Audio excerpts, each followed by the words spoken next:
Good evening, ladies and gentlemen. Well, as I say, good afternoon, ladies and gentlemen. I have a special guest here today with us on the network today, none other than Pearl Rivers basketball coach, Coach Oney. Coach, how you doing today? I'm doing fine. Thank you for having me. Glad to have you on the network, Coach. I know your season's been cut short this year, but that's all right. You guys had a tremendous season going undefeated, 28-0 overall, 14-0 in the conference, the number one seed in the NJCAA tournament. Coach, how did you accomplish it?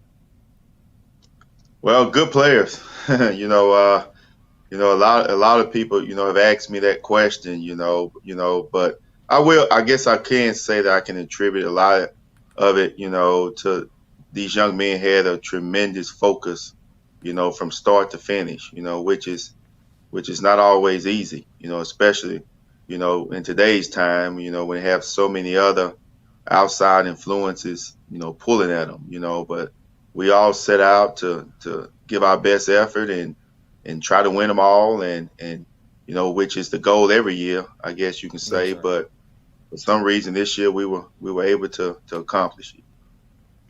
Now, how were you able to pull together such a good nucleus of players? I know they came from some came from Mississippi, some came from elsewhere. But how were you and your staff able to put together such a group like you had this past season? Well, it was a perfect storm. Recruiting is no it's not a direct science by no stretch of the imagination. From year to year you got to get lucky, with the right group of guys coming out, with being able to get in contact, with the right group of guys, all within the same year. And this year just so happened, we had some guys that was coming out of high school that were pretty good that played different positions. So we were able to sell them on the opportunity to come in and not only to win or be a part of something special, but to play. And then with our out of state spots, we just had guys all coming out. Rob Brown was leaving Wichita State. Tay Hardy was leaving East Carolina. All that kind of happened all at the same time.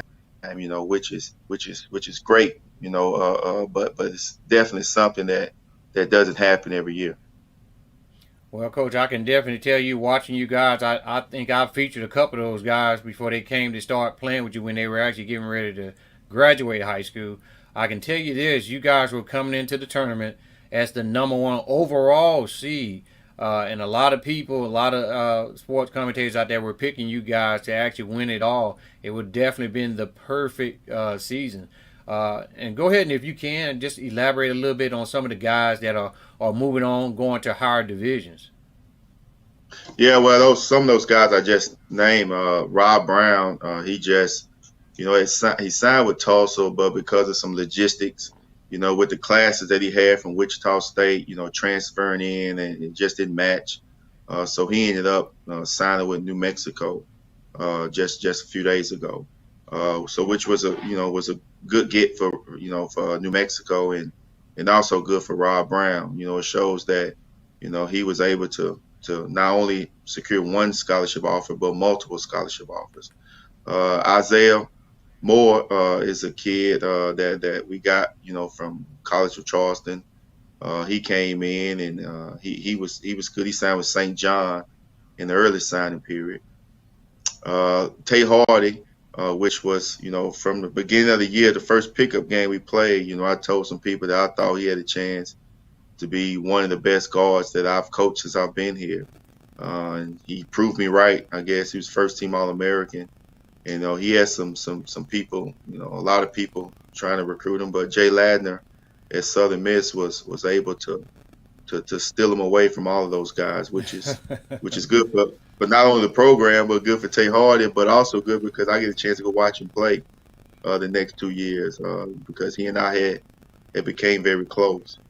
Then we had, my memory's gone. My memory's going blank, but I think we had Cam Smith. He signed out in California with Rob Barnes out there, which is Cam Smith is a success story because he's a kid that bought into everything that we were telling him. You know, he averaged 1 point a game, I think, as a freshman. You know, but he was playing behind Braille, you know, which a kid was an All-American, and he worked his tail off, you know, all preseason long, and I mean all postseason long and all summer long. He came back and he got to the point to where, you know, our team didn't look right, you know, without him out there on the floor, and he was able to turn himself into a Division I player. You can go ahead and continue. I don't know where I dropped off at. Oh, Where did I oh drop off well, at? don't. Well, Coach, you had a real good group of guys this past season. I saw too. Also, you have some guys coming in replacing those guys.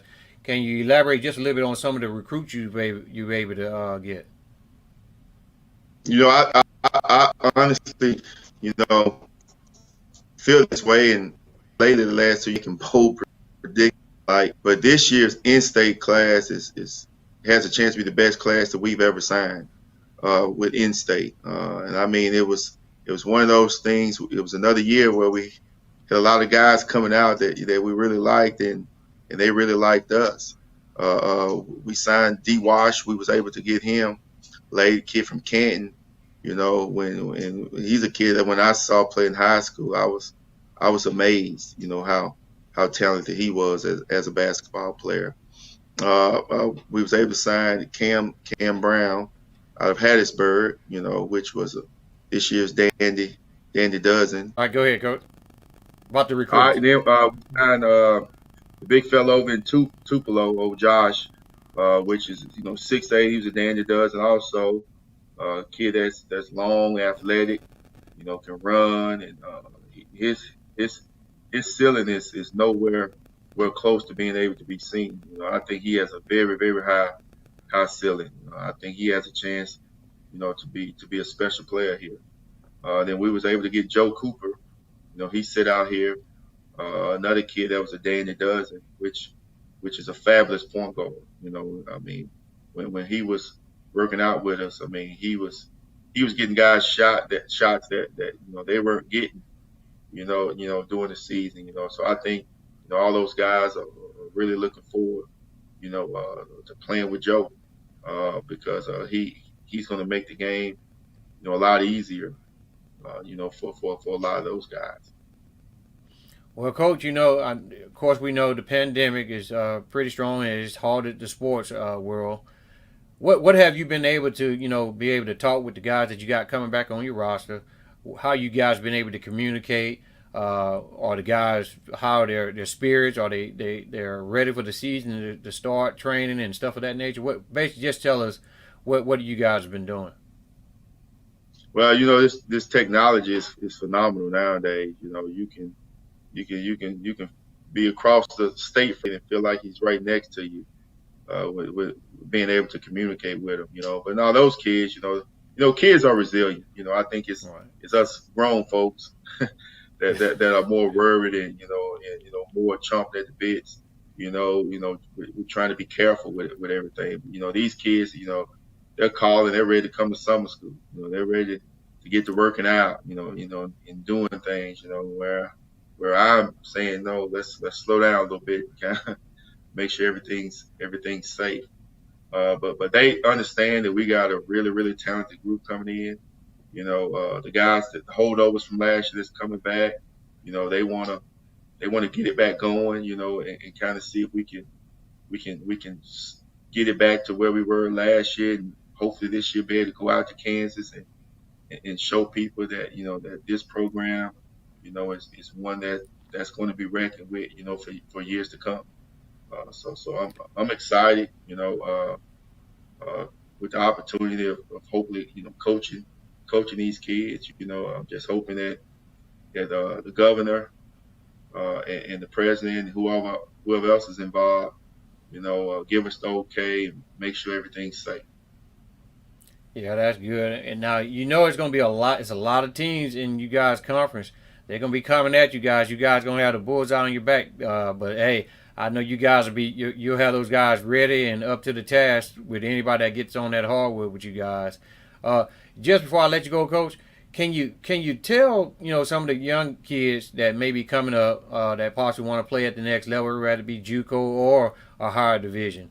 What should they be doing in the meantime, especially the seniors getting ready to come up into their senior year next season? What should they be getting ready to prepare themselves to possibly come play with an organization such as yours? Well, I tell you, one thing they should do is make sure they watch those episodes of The Last Dance, over and over. If those deals can get you excited and pumped up about the possibility, of what hard work could bring. I don't know what can. And one of the things that continue, to stand out in my mind, while watching this Last Dance is, to become what you want to become. It's so many things you got to give up. It's so many things that you gotta walk away from and not look back and say, well, I wish I would not have given up my time. It's a very, large price to pay. When you're chasing, greatness. And whatever that might be in. With these young kids, what I think happened to them a lot of times is, they see what they want, but they lose focus on getting there. And if playing, on a college level or professional or whatever it is, that it is you dream of doing. You got to have a laser lock focus. You gotta not do anything, or that's counterproductive from what it is that you're chasing. And the thing that I think will never leave, as long as there is an earth, is you can never substitute hard work.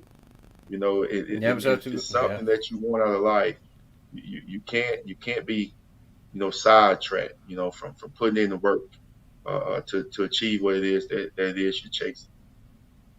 Well, that definitely the last dance is definitely a pretty good thing to watch. Michael Jordan, we know he's one of the greatest, if not the greatest player of all time in NBA history, and kids can definitely learn a lot from him with all the hard work he did, and he pushed his other teammates. That's pretty good. But I know you're gonna have your guys round, ready, primed, and go. I know whenever the season does start and everything can get back out there, hopefully next season the pandemic dials down and you guys can get back out there on that hardwood, coach. So we thank you for coming on to the network and Absolutely. hope we can get you back on here again. And thank you for coming on. Absolutely. I appreciate you having me, and anytime.